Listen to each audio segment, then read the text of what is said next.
తెలంగాణ పట్టణ నగర ఓటర్లకు ఎస్ఐఆర్ ముప్పు ఉందా? ఎస్ఐఆర్ మ్యాపింగ్ లో పేరు లేకపోతే ఓటు పోతుందా? తాజాగా జరిగిన ఎస్ఐఆర్ మ్యాపింగ్ లో టాలీ కాని ఓటర్లు పట్టణం వారే ఎక్కువగా ఉన్నారా? మ్యాపింగ్ కాని ఓటర్ల ఆచూకీ వెతకడం సిబ్బందికి కష్టమవుతోందా?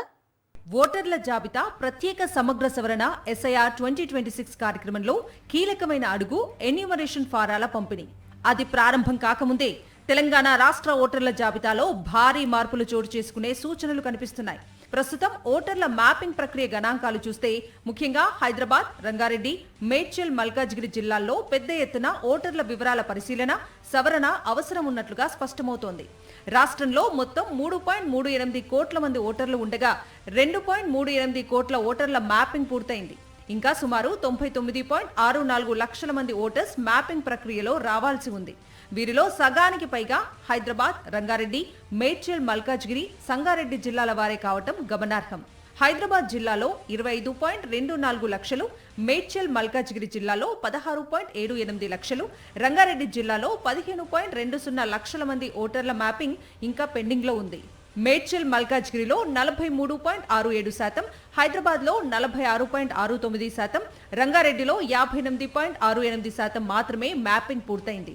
అద్దె ఇళ్లలో నివాసం, ఉద్యోగ మార్పులు, ఐటీ ఉద్యోగుల వలసలు, విద్యార్థుల తరలింపులు, ఒకే వ్యక్తికి బహుళ చిరునామాలు ఉండటం వంటి కారణాలతో అనేక మంది ఓటర్లను గుర్తించటం బిఎల్ఓలకు సవాలుగా మారిందని అధికారులు చెబుతున్నారు.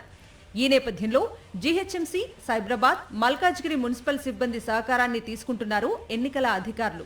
ఇక మ్యాపింగ్ పూర్తయిన ఓటర్ల వివరాలను 2002 నాటి ఓటర్ల జాబితాలో ప్రత్యేక సాఫ్ట్వేర్ ద్వారా సరిపోల్చగా రాష్ట్ర వ్యాప్తంగా 89.88 లక్షల మంది ఓటర్ల వివరాల్లో వ్యత్యాసాలు లేదా లోపాలు ఉన్నట్లుగా గుర్తించారు.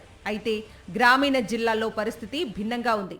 మహబూబాబాద్లో 94.50%, జనగాంలో 93.44%, మెదక్లో 89.98%, నారాయణపేటలో 85.54%, రాజన్న సిరిసిల్లలో 84.32% ఓటర్ల మ్యాపింగ్ పూర్తయింది.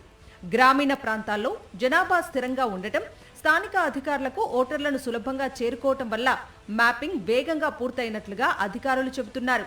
హైదరాబాద్, రంగారెడ్డి, మేడ్చల్, మల్కాజ్గిరి జిల్లాల పరిధిలో 28 అసెంబ్లీ నియోజకవర్గాలు, 4 లోక్సభ స్థానాలు ఉన్నాయి. దీంతో ఈ ప్రాంతాల్లో ఓటర్ల జాబితాలో జరిగే మార్పులు భవిష్యత్ ఎన్నికల ఫలితాలపై ప్రభావం చూపే అవకాశం ఉందని, రాష్ట్ర రాజకీయ సమీకరణాలపై సైతం దాని ప్రభావం కనిపించే అవకాశాలు ఉన్నాయనే చర్చ జరుగుతోంది.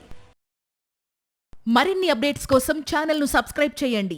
నోటిఫికేషన్స్ కోసం బెల్ ఐకాన్ పై క్లిక్ చేయండి.